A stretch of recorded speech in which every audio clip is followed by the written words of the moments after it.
नमस्ते छात्रों। कक्षा 5वीं, विषय हिंदी सुलभ भारती। छात्रों, हमने हमारी पिछली तासिका में देखा था कि वह किसान रामदीन उसे गड़ाधन कैसे उन बच्चों तक पहुंचाता है। हमने देखा था कि किसान होने वाला यह रामदीन जो परिश्रमी था, मेहनती था और उसके चारों बेटे आलसी थे, जो कुछ काम समय पर या फिर ठीक से नहीं करते थे। इसी वक्त रामदीन की पत्नी ने एक उपाय सुझाकर रामदीन को कहा और उसके कहने से रामदीन तीर्थ यात्रा पर चला गया, अपने बेटों को यह बताकर कि ज़रूरत पड़े तो मैंने जो खेत में धन गाड़ कर रखा है, आप उसका इस्तेमाल कर सकते हो। अब देखो, माता पिता के जाने तक बच्चों के मन ही मन में वह खुशी पैदा हुई और उसके बाद बच्चों को ऐसे ही लगा कि अब माता पिता का कोई बंधन हम पर नहीं रहेगा। आगे हम आज देखेंगे कि उनके जाने के बाद क्या होता है। रामदीन के जाने के बाद कुछ दिनों तक तो सब कुछ सामान्य चलता रहा, पर पास का धन और घर का धान्य समाप्त होने के बाद अब चारों भाइयों को चिंता हुई। उन्हें अपने पिताजी की बात याद आ गई कि ज़रूरत पड़ने पर खेत में गड़ाधन निकाल लेना। उन्होंने रात के समय ही खेत की खुदाई का काम आरंभ किया। वे 2-3 रातें खेत को खोदते रहे। देखो, गड़ाधन निकाल लेना, इस बात की वजह से रामदीन के चारों बेटे खेत में खुदाई का काम करने लगे।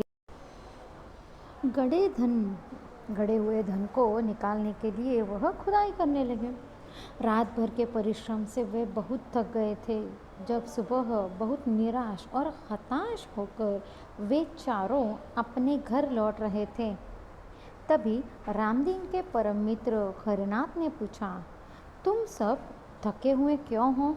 देखो, निराश और हताश, बहुत ही निराश हताश होकर वह चारों भाई अपने घर की ओर जा रहे थे। तभी रामदीन के परम मित्र, यानी उनके पिताजी के जो परम मित्र थे, उनका नाम था हरिनाथ, उन्होंने पूछा, तुम सब थके हुए क्यों हो? कारण जानने के बाद हरिनाथ ने चारों को सलाह देते हुए कहा, खेत खोद ही लिया है तो उसमें बीज बो दो। और बीज बोने की इस बात के बाद चारों बच्चों ने हरिनाथ ने कहे अनुसार ही किया। खेत में नन्हे नन्हे अंकुर निकल आए। उन चारों के मन में उत्साह जाग गया।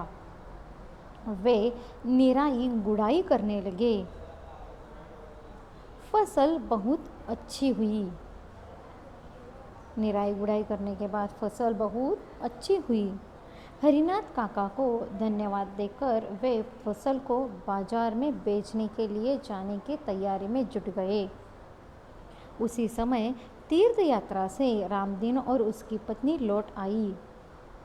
माता पिता के आते ही बेटों ने उनके चरण स्पर्श किए।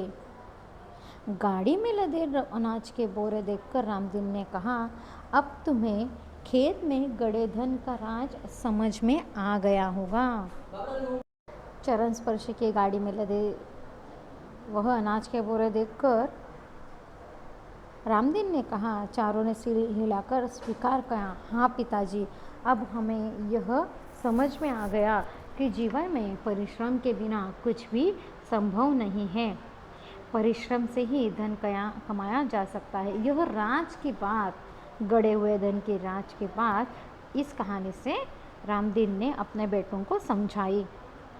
अब हम विस्तार रूप से देखेंगे कि रामदीन ने इस कहानी को किस तरह से अपने बेटों से काम करवाने की तरकीब सूझी और किस प्रकार से बेटों को परिश्रम का महत्व समझ में आ गया।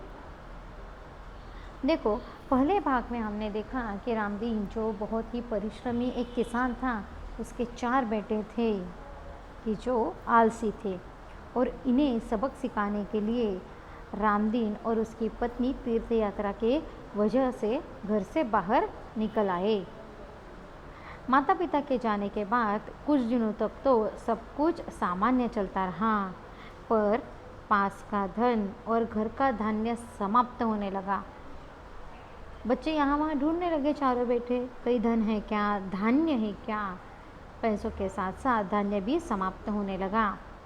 अब चारों भाइयों को चिंता होने लगी कि अब हम हमारा पैसा पेट कैसे पालेंगे, अब हम खाना क्या खाएंगे। अपने पिताजी की कही बात उनकी याद आ गई। क्या बात कही थी बच्चों? कि ज़रूरत पड़ने पर खेत में गड़ा हुआ धन है वो निकाल लेना। अब देखो, अब तो बच्चों को ज़रूरत थी ना, क्योंकि बहुत दिन तो हो गए हैं, उनके पास धान्य है ना ही धन है। तो उन्होंने खेत में रात के समय ही खुदाई का काम चालू कर दिया। दिन देखा ना रात देखा, उन्होंने सिर्फ खेत में खुदाई का काम चालू कर दिया।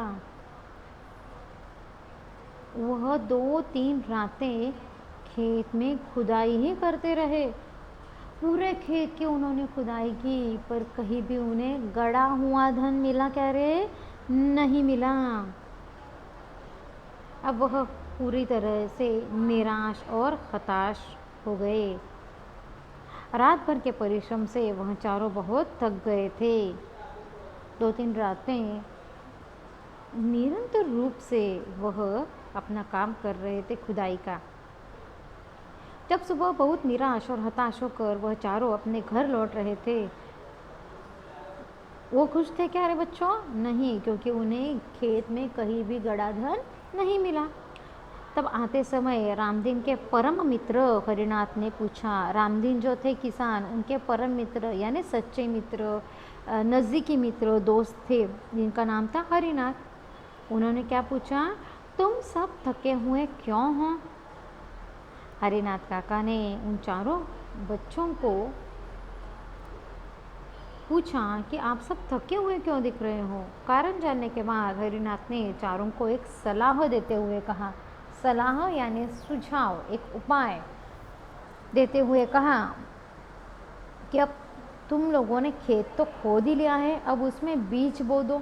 इतना पूरा सारा खेत तुमने खुदाई करके खोद लिया है, तब उसमें बीज डाल दो। बीज यानी बीज। चारों भाइयों के उदास चेहरे पर खुशी की लहर दौड़ गई। वह तो बहुत उदास हो चुके थे कि पिताजी ने कहा तो सही, लेकिन कहीं मिला ही नहीं, परिश्रम तो व्यर्थ गए, अब धन और धान्य कहाँ से लाएंगे। लेकिन हरिनाथ काका के कहे अनुसार बच्चों ने क्या किया? खेत में बीज बो दिए। अनुकूलित वातावरण के बाद उस बीज में क्या आ गए? अंकुर निकल आ गए। नन्हे नन्हे यानी छोटे छोटे अंकुर निकल आए। अंकुर निकल के बाद क्या होता है बच्चों? पौधे बनते हैं, पेड़ बनते हैं। चारों के मन में उत्साह जाग गया।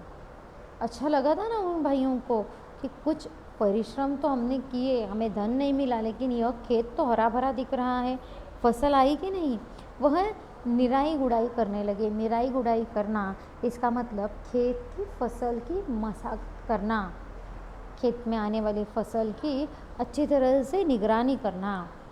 हरिनाथ काका को धन्यवाद देकर फसल को बाजार में बेचने के लिए वह जा रहे थे।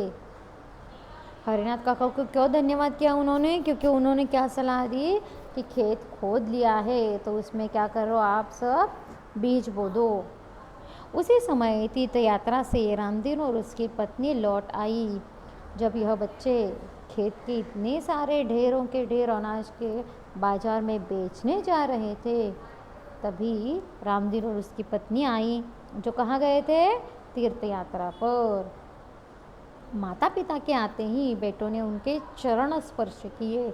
चरण स्पर्श करना, पैर पड़ना, नतमस्तक होना, सिर झुकाना पैरों पर। गाड़ी में लदे फसल के बोरे देखकर रामदीन ने कहा, इतने ढेरों सारे जो अनाज के ढेर थे वह देखकर रामदीन ने कहा, अब तुम्हें खेत में गड़े धन का राज समझ में आ गया होगा। अब तुम्हें क्या समझ में आया होगा? खेत में जो धन गाड़ कर रखा है उसका राज, उसके पीछे होने वाला मकसद समझ में आ गया। चारों ने सिर हिलाकर स्वीकार किया और कहा, क्या कहा? पिताजी, अब हम यह भी समझ गए हैं कि जीवन में परिश्रम के बिना कुछ भी सफल नहीं है। अगर आपको अच्छा परिश्रम करना है, अच्छा फल प्राप्त करना है, तो बहुत सारे परिश्रम और उचित कार्य करना ज़रूरी है, और परिश्रम से ही धन मिलता है। देखो, इस पूरी कहानी में हमें बोध क्या मिलता है कि जीवन में परिश्रम के बिना कुछ भी संभव नाही है। विद्यार्थ्यांनो, जेव्हा तुम्ही छान छान अभ्यास कराल, छान छान पद्धतीने वेळच्या वेळी जो काही दिलेला अभ्यास असेल, जे काही लेखन सांगितलं असेल कराल, अर्थातच तुम्हाला तुमची फलश्रुती ही तुमच्या मार्कांद्वारे मिळते। अशा पद्धतीने आज आपण पाठ क्रमांक 10 इथे विस्तारित स्वरूपामध्ये पाहिलेला आहे। व्हिडिओसोबतच शब्दार्थ पाठवले जातील, त्या शब्दार्थांचं लेखन तुम्ही तुमच्या वर्गपाठाच्या वहीमध्ये करायचं आहे। पुढच्या तासिकेला यावर आधारित प्रश्न उत्तरं घेतली जातील। आज आपण इथे थांबूया। धन्यवाद।